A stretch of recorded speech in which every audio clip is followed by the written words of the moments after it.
سوال منکر و نکیر این وقتی که در داخل قبر ما و شما می درویم، انا همون زمان از ما و شما سوال می شده است.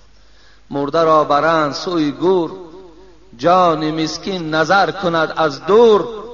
از بالای قبر جانی که 60 سال 70 سال در وجود ما بود، از بالای قبر همون جسد ما و شما را نگاه میکرده است. حضرت مولوی میگوید چی میگفته است؟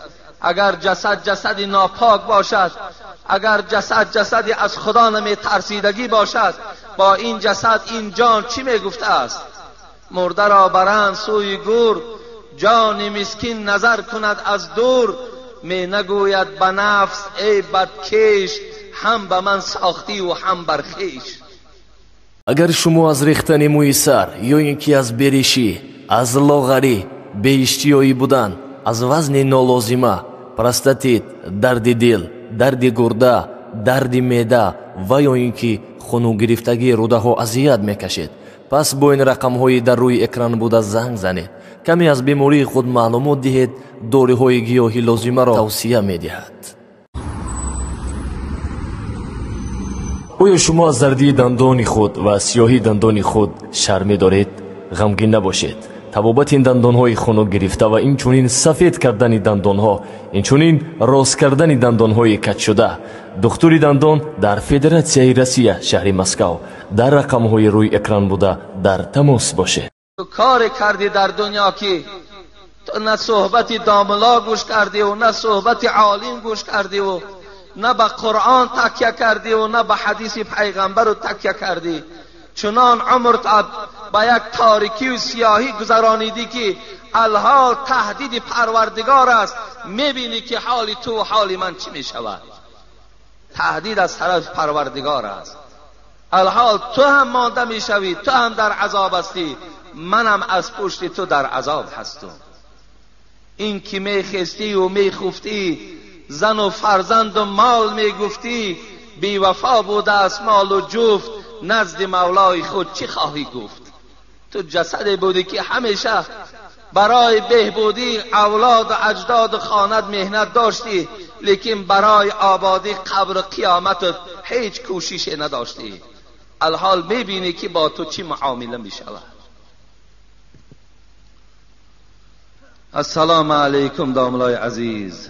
آیا در تلفن ها آیت قرآن میگذارند جایز است یا جایز نیست؟ بخشش داملای عزیز. برادرای عزیز، در همون تلفن هایی که ما و شما داریم آیت قرآن نگذاشتن بهتر است، زیرا که آیت قرآن البته به همه ما و شما معلوم است چه قدر کلانی دارد. وقتی ما و شما شاید در یک معرکه های گویم شخصانی می نشینیم که به قدر آیت قرآن نمی رسند، شاید وقتی صدای قرآن از تلفن ما و شما صدا دهد، اونها در برابر این یگان سخن گویند که چی ملال تو شود و چی گویم که خیلی خاطرهای تو پریشان شود، چی یک ملالی گویم در وجود تو پیدا شود. این گونه شخصیت ها هم زیاد هستند که آیت قرآن گوش کردن در طاقت ندارند. از این خاطر بهترین صورتش همین است که ما و شما همون گویم نغمه هایی که در تلفن ها خودشان وجود دارند، اونا به ساخته ما و شما نیستن آخر. از این خاطر اونا به خواهش ما هم نشده است. برای همین همون گویم نغمه ایش که عادی هست و گویم که خاطر آدم مشوش نمی کند، پریشان نمی کند، همون عادی ترج در گذارینش همون باقی ندارد، گناهی نیست. لیکن این نغمه هایی که امروز باور کن بعضی جوانا را میبینی در تلفن ها حتی صدای دشنام ماندگی هست. دشنام چه با طریق زبان های روسی و چه با طریق زبان های انگلیسی دشنام ها ماندگی هستند، همون گوش می اندازند. برای همین بهترین صورت همین است که شما در تلفن هاتون آیت های قرآن نگذارید.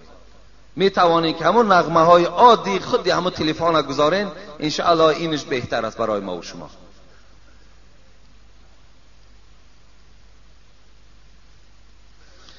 بسم الله الرحمن الرحیم. السلام علیکم داملای عزیز. دو کس با یکدیگر باور نمی کنند، آیله بنیاد می شود یا نه؟ از کجا بنیاد می شود؟ وقتی اگر دو نفر یک جا گوییم زن و شوهر زندگی داشته باشند، با یکدیگر هیچ باوری ندارند، در اصل این زندگی با حلاوت نیست. زندگی یکدیگر فهمی نیست. اگر تا در زندگی ما و شما با یکدیگر، زن با شوهر معامله نداشته باشد، با یکدیگر رفت و آمد نداشته باشند، با یکدیگر گوییم همنشینی نداشته باشند، با یکدیگر مصلحت نداشته باشند، بلکه از یکدیگر گوییم باوریشان نباشد، این حالت در این عائله بنیاد نمی شود، بلکه خطر هم دارد، حتی ضررش به همون فرزندای ما و شما هم میرسد. میگویند که دوست داشته نگیرید که در عائلتان دائم جنگ و جنجال است. بخت سفید را نمیبینید، ناگشته گیری به قدرت میرسد. راست است یا نه؟ در اسلام ما و شما گشتن گفتگی وجود ندارد. مثال تو گشتگی بگیری عائلت مثال سیاه می شود، ناگشته گیری عائلت خوب می شود. از روی گویم جمله بسیار جمله خوب. در اصل اگر ناگشته گیری مقصد از حرام های پروردگار که دور هستی، انشاءالله شاید زندگی خوب باشد.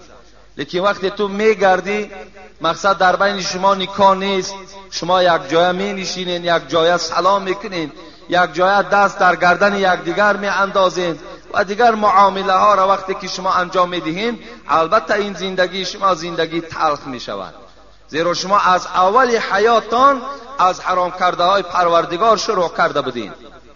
از این خاطر البته این در حیات شما شاید خطر داشته باشد.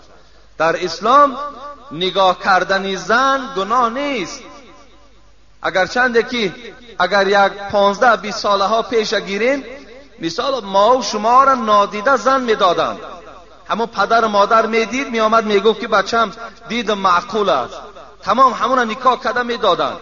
لیکن از روی شریعت این خطا هست.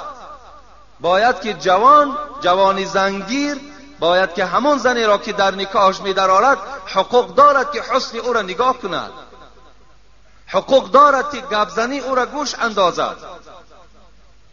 زیرا وقتی که نزد رسول اکرم صلی الله علیه و سلم آمدن گفتند ما می‌خواهیم از زنهای مدینه زن گیریم، حبیب خدا گفت به زنهای مدینه نگاه کنید که آنها در یک چشمشان خال دارند، شاید به شما معقول میشوند یا نمیشوند.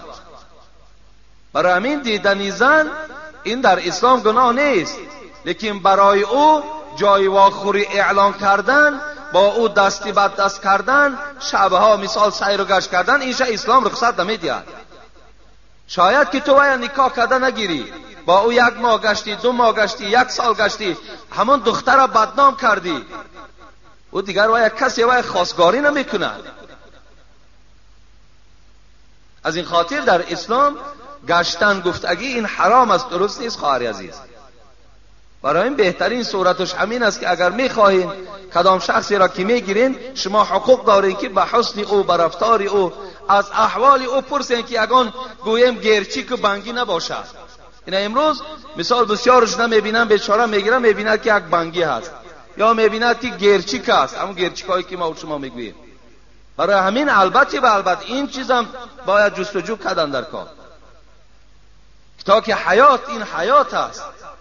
این دختر ما 16 سال 17 سال پرورش کردیم به خاطر که این شوهر خوب دهیم. ما مسئولیم در این، ما صاحب داماد خوب شویم، صاحب داماد شویم که فردا خانه او در آمده از دسترخوان او 1 پیاله چای خوریم، صاحب نبیره های خوب شویم که اون فردا این نبیره ها در حق ما دعاگو شوند.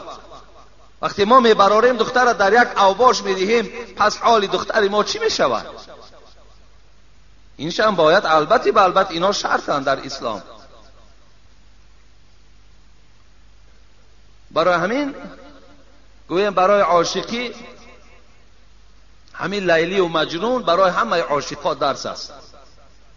حال همین عاشقی لیلی و مجنون چی شد آخرش؟ همین عاشقا باید که از لیلی و مجنون عبرت گیرند. عاشقی هیچ وقت آینده خوب ندارد. بسیار عاشقا را دیدیم، باور کنین چندین تاش آمده الکی گویم که طلاق کردن و از یکدیگر جدا شدن. چندین شخصانی که یکدیگر را در حیات دوست می داشتند عاشقی کردند، شاید 1 سال و شاید از اونم بیشتر. السلام علیکم داملای شیرین سخن. مادر من میگوید که سحر بر وقت خیستی اول دروازه را بگشا، فیض و برکت در خانه امان عطا می شود. بسیار سخن خوب گفتند. سحر بر وقت خیستن این عادت هر یک مرد مسلمان و زن مسلمان است. سحر که همین صبح که دمید، وظیفه هر یک مرد مسلمان و زن مسلمان این است که از جایگاه خواب بسم الله الرحمن الرحیم گفته خیزند و به سوی حمام روان شوند از پی طهارت و از پی عبادت سحر. این البته عادت گوییم یا این گوییم وظیفه هر یک مرد و زن مسلمان است. سحر خیزید، دروازه تان کشایید، البته فیض و برکات در خاندان شما نازل می شود. لیکن دروازه را کشایی و خواب کنی نماز تنخانی، اینجا بلا و آفت می آید، فیض و برکت نمی آید. دروازه کشاده هم که باشد از خدا نترسی، دروازه کشاده هم باشد تو به حرام های پروردگار اگر اطاعت پروردگارش باشد. ولی سحرها میگذره، مثال گوییم بر وقت که میخیزیم نظر میکنی مثال اکثر مردم خوابند. بعضی خانه های را میبینی که خدا را شکر که خدا ترس که هستند، میبینی الکی پس های همون بانگ هاشون آب شپیدگی و رفتگی هستند. خوش به حالشان باور که همین وظیفه را هر کدامت باور کن در خانه اولین درجه بگذار که سحر از پاکیزه کردن پس دروازه اگر در سکسیه ها زندگی کنین، رفتن همون پدیزداتان این حتمی و ضرور است. اگر در خانه های محلی باشین پس های بانگ آب شپیده رفتن، به خدا قسم این آدم خیلی آدم ایماندار است، زیرا که تازگی این خودش از اسلام است. حبیب خدا میگوید که النظافه تدعو الى الایمان والایمان مع صاحبه فی الجنه. ببین النظافه تدعو الى الایمان، نظافت پاکیزگی این چی است؟ آدم ایماندار میخواند، با ایماندار آشنا هست تازگی و آدم ایماندار باشد همراه ایمان همراه صاحبش در جنت است. برای همین بسیاری بسیار در تازگی اهمیت دین، خصوصا حتی در لباس هاتون هم، در لباس پوشی هم. من جمعه پیشین یک حدیث را خواندم، شاید که اکثریت شما نشنیده باشین. رسول اکرم صلی الله علیه و سلم گفتند لا يدخل الجنه من كان في قلبه مثقال ذره من کبر. کسی اگر در وجودش به منزله یک دانه ارزن اگر کبر داشته باشد، پروردگار او را جنت نمی درآورد. جنت بر آدم تکبر حرام است.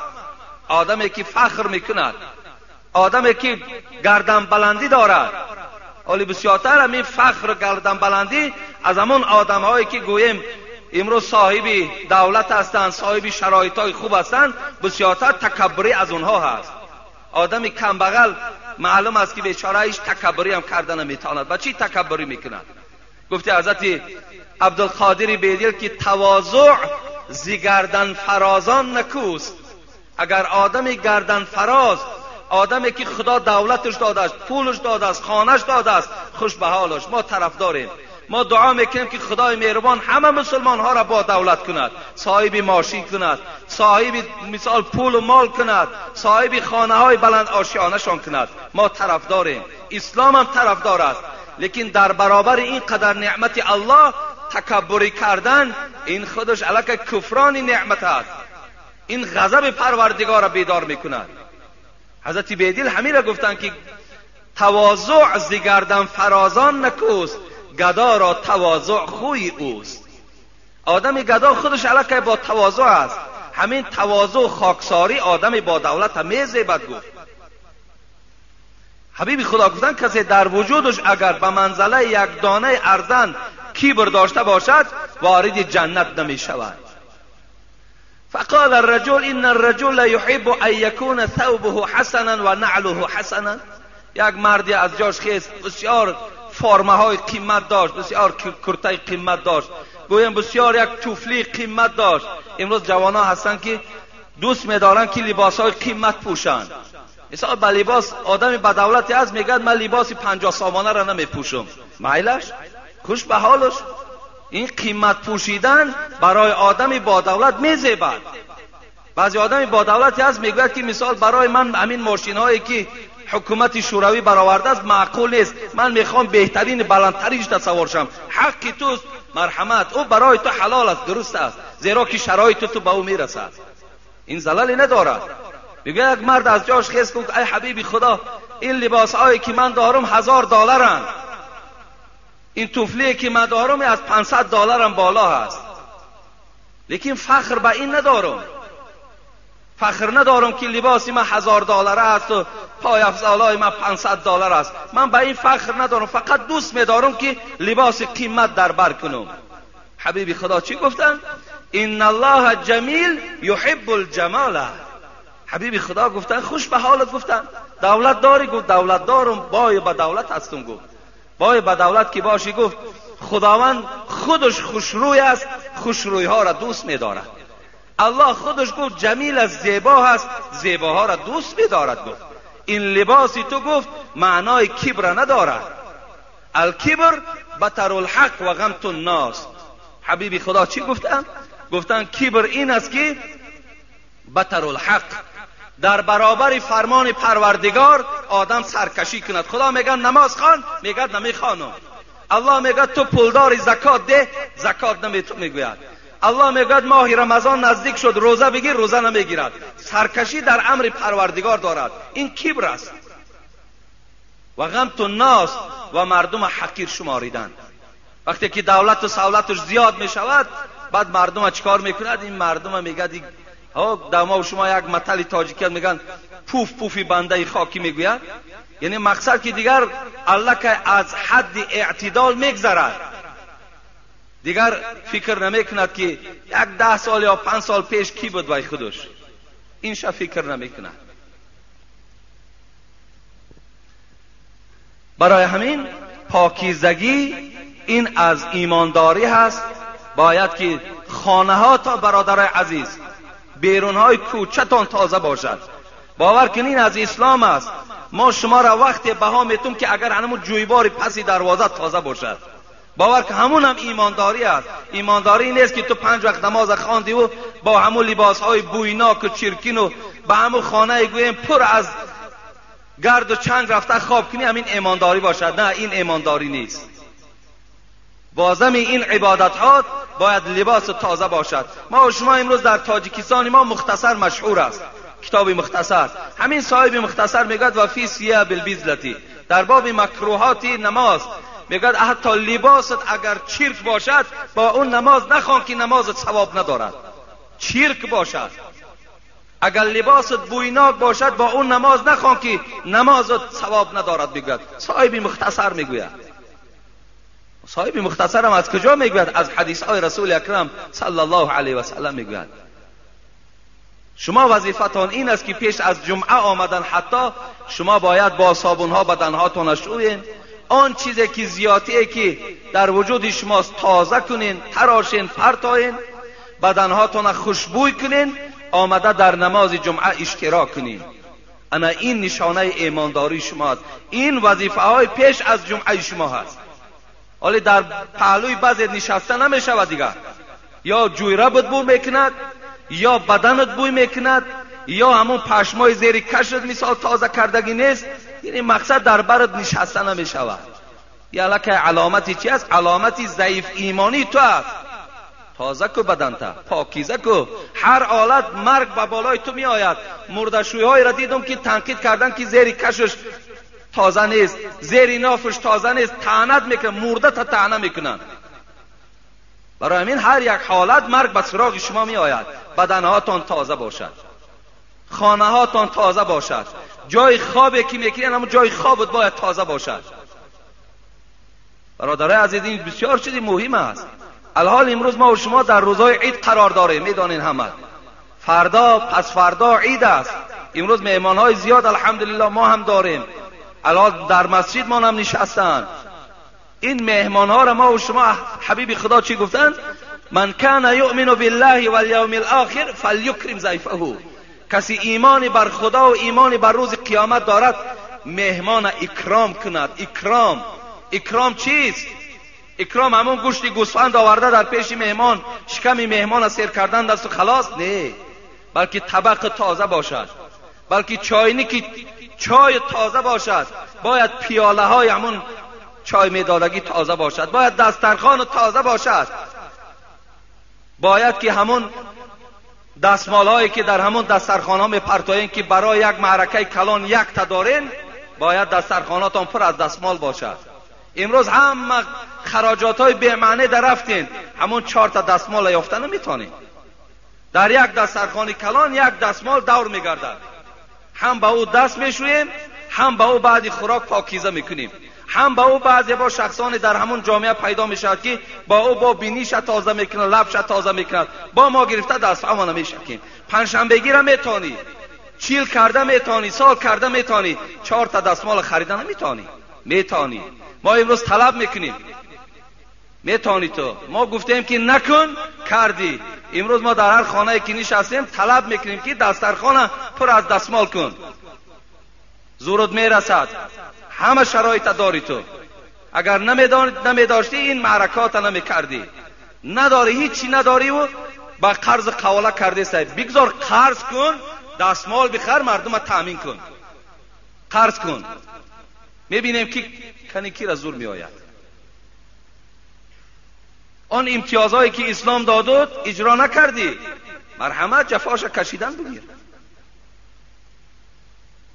برای همین پاکیزگی از اسلام است برادرای عزیز. حتی ناخونهاتون نگاه کنین، پیش از نماز آمدن ناخون تا نگاه کن. در بعض معرکت در بری گویم یا یگان موی سفید هم باشد، موی سفیدار هم قهر نکند، موی سفیدار هم شکل خدا، اونا هم بنده خدا هستند. خودش نمیتواند باید دختر و بچهش تازه کند.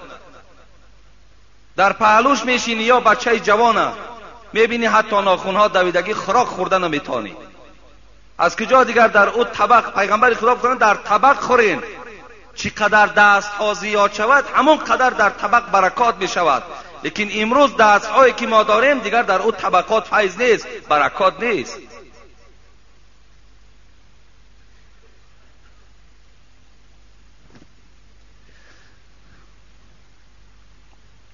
السلام علیکم و رحمت الله و برکاته. داملای شیرین سخن میگویند که پوست تخم را نجقین که 40 روز غمدار میشوید. اینا دروغ هستند. اینا از همون خرافات های هستند که ما دائم در اطرافش صحبت میکنیم که در روز جمعه غسل نکن که مثال فلان فلان میشوی گفته بود. حالا یک جوان تمام فراموش نمیکنم، همون جوان بچهای با عقل و خیلی که از مسئله ها خیلی دور هستند، همین تای پات میگوید داملا اگر خف کنی در جنت میلش بی. این بیچاره هم بچه با عقل در همین درون از من نمیشناسمش دیگر کی هست. بچه کلان اگر تای پات خف کنی در جنت مثال میلغزی میغلطی. این زمین جنت یخ نیست، بعد اونجا جای لغزش ندارد. و زیر پات اگر که خف نکن، 1-2-3 ماه پس تای پات نگاه کن که کدام احوال ده هسته. برای همین این هم یک از جمله گویم همون خرافات ها هستند. برای همین اینا دا تماما اهمیت ندید، اینا دروغ هستند. مثال اگر پوست تخم شما مثال اگر جقیدین 40 روز غمدار میشه. الکی ما گفتیم و ما اصحاب من مصیبت الا باذن الله. پروردگار میگوید هر غم و دقتی که به سر شما میآید همش به اجازت من میآید. نه پچاقی تخم نه دیگر هیچ کار کردن نمیتونه. اگر در خواب پوف کنی ثواب است. این کدام بیچاره همین گویم نو. اینا چی معنی ندارن.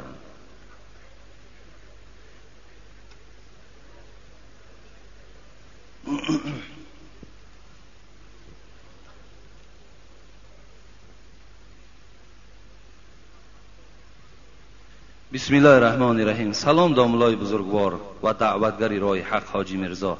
ما یک گروه سوداگران بازار سلطان کبیر و شما احترامی بسیار قائلیم و از دوشنبه برای نماز جمعه و پرسیدن چند سوال از شما به اینجا آمدیم. التماس با این سوال ما جواب دهید. یکم دشنام دادن چه حکم دارد؟ بعضی ها به هم شوخی میکنند و همدیگر را دشنام میدهند. بیشتر مادران همدیگر را دشنام میدهند. عاقبت کار این گونه افراد چیست؟ چگونه عذاب منتظر اینها هست؟ یک سوال بود از برادرایی که سلطان کبیر ده کار میکنند. السلام علیکم ایشان حاجی میرزا، هزار شکر به سوی خدا که چی بهبودی های در اخلاق ما جوانان پیدا کرده ای و ما جوانان کولاب که در اکثر جایها می نشینیم در حق شما دعا میکنیم و از شما با یک خواهش که امروز جوانان زبان دشنام کننده دارند، یگان نصیحت بر این جوانان و دیگر شخصانی که از پیر و جوان، زن و مردی که دشنام میدهند میگفتید. ان شاء الله سخن شما به تأثیر نمیماند. یک گروه بچه های شهر کولاب. این سوالم گویم که از هم بچه های کولاب و هم از سوداگرهای شهر دوشنبه آمده است در باب دشنام دادن. جوانای عزیز، در اصل من در این یک خطبم در این اطراف این موضوع صحبت کرده بودم، لیکن باز میگویم که حبیب خدا گفتن المسلم من سلم المسلمون من ید و اللسان. حبیب خدا مسلمان نشانش گفتن. مسلمان کیست؟ حبیب خدا گفتن مسلمان آن کسی هست که از دست و زبان او کسی آزار نمی‌یابد. مسلمان کی بوده است؟ کسی که از دست و زبانش هیچ کس آزار نیابد.